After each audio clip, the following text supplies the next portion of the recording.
Hey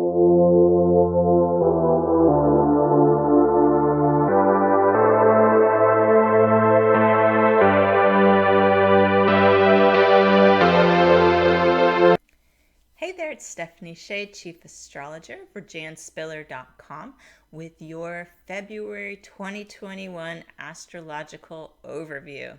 And there's a bit of astrology going on in February. We've got the Sun in Aquarius through the 18th, and then on the 19th it moves into Pisces. There's a very strong Aquarian theme all month. There's a Mercury retrograde in Aquarius, the planet Venus will be in Aquarius, and of course the new moon this month is in Aquarius. So if you are in Aquarius, definitely check out your February sneak preview birthday video on here, because so much involves your sun sign, or if you're an Aquarius rising.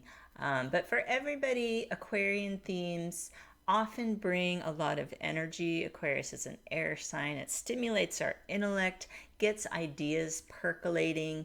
In the case of a Mercury retrograde happening, as it is through the 20th, in the sign of Aquarius, I think it can re-inspire us about ideas from the past and help unlock solutions of things that have been at a stalemate. So Mercury retrograde often gets a bad reputation that you can't get anything done.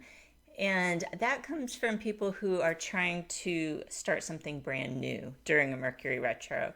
And these time periods are notorious for phone tag, for equipment breaking, especially electronics, for misunderstandings. All of that is usually coming around during Mercury retrograde. However, when you focus your efforts on resolving the past, reconnecting with people, you can kind of get in the flow with it. And with this Aquarian theme, Mercury retrograde being so much about ideas, intellect, logic, innovation, I could see how people may go back, redo their steps, do their research, and come up with an idea to solve something that they've been stuck on for a while. So that's a really positive use of this upcoming Mercury retrograde. That again, it started January 30th and it's going all the way through February 20th. We will feel the shadow of this Mercury retrograde into next month. However, after February 20th, there will start to be more flow of information. It should be easier to connect with the people you need to connect with. So stay patient this month during the Mercury retro. After the 20th, also when the sun will be in Pisces, I think there will be more of an easygoing vibe in the air, maybe taking more time for creativity and making those emotional connections with others. We've got the new moon on February 11th, and it's right in the middle of the Mercury retrograde cycle. It's at 23 Aquarius.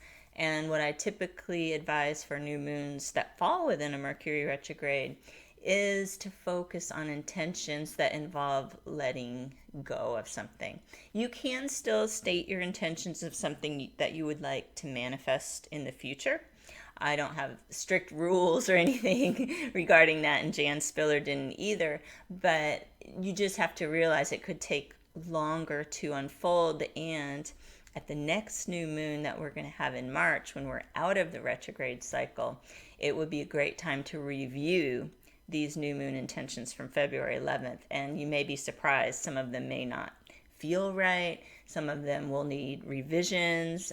So don't get too attached to anything new that you think you're ready to start at this new moon. But do take note of it. You can put it in your intentions list, and you can use a big piece of your new moon intentions to let go of things from the past, ideas, situations. Aquarius is all about freedom. So consider what you need to liberate yourself from at this new moon. Now, the other big astrology in February is an exact square between Saturn and Uranus. And I will probably be doing a whole separate video on this. This is a big topic because this square is ongoing in 2021. It's a big theme. It's going to be exact this month, February, as well as June and December. It's Saturn in Aquarius, squaring Uranus in Taurus. It's going to be exact mid-month. Saturn will be at 7 Aquarius, Uranus at 7 Taurus. This type of astrology reminds me of growing pains. It's kind of an awkward in-between phase where people feel kind of pulled between tradition and invention. They know something new is needed, but yet they want to make the change safely. We've all felt that feeling, like crossing a stream and you want one foot on the dry ground. This is some of the tension of Saturn-Uranus square. There's a lot more to it, I think, on political levels. When you look at the chart, for example, of the United States, let me make sure I'm very clear, I'm not predicting a civil war at all. I'm not a predictive astrologer, but there was a Saturn-Uranus square present during the Civil War.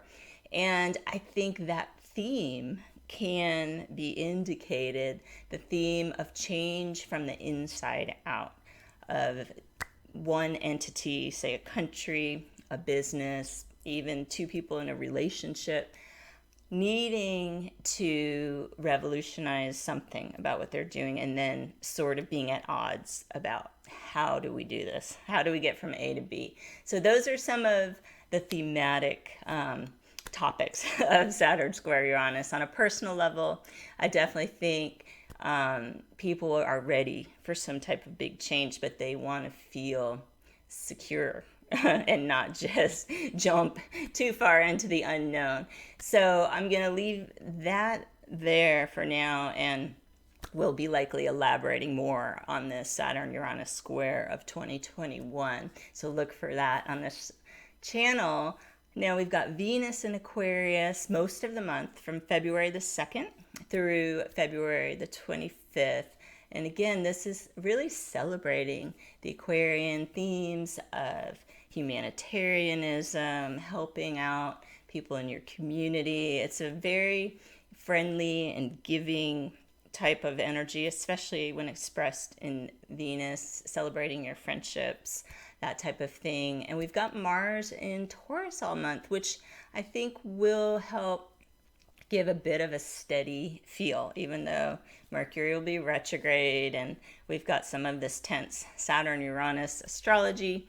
Mars is going to help us stay grounded in the moment and focus on what's in front of us. So if things start to feel overwhelming, we've got Mars and Taurus saying, okay, well, there are a few things we need to tend to today, right now, and let's take care of that first. And that is where we can cultivate some of the patience that we may need this month. Now, the full moon is on February 27th, and it will be at 8 degrees of Virgo. And Virgo is also pretty grounding as an earth sign. It could highlight an accomplishment that comes from slow, consistent effort over time. If you've been chipping away at something, this Virgo full moon will celebrate your dedication. The things to watch out for at the Virgo full moon would be being overly critical of yourself or others. When Virgo energy gets out of balance and people's emotions become elevated with the full moon energy, sometimes there can be a tendency to criticize either how you have been doing something or how someone else has, or both. And if you catch yourself going down that road, you can remember, Virgo full moon, let me get back in balance. What are some positive Virgo energies to embody? And that's more being of service, being organized in your own life, kind of making some corrections if you find a mistake, being okay with mistakes and learning from it and moving on and not fixating on the mistake that was made. So I hope that is some helpful astrology advice to help you navigate the month of February. Be safe and be well, and I will see you here soon with your next horoscopes and astrological overview and other astrology information videos for 2021.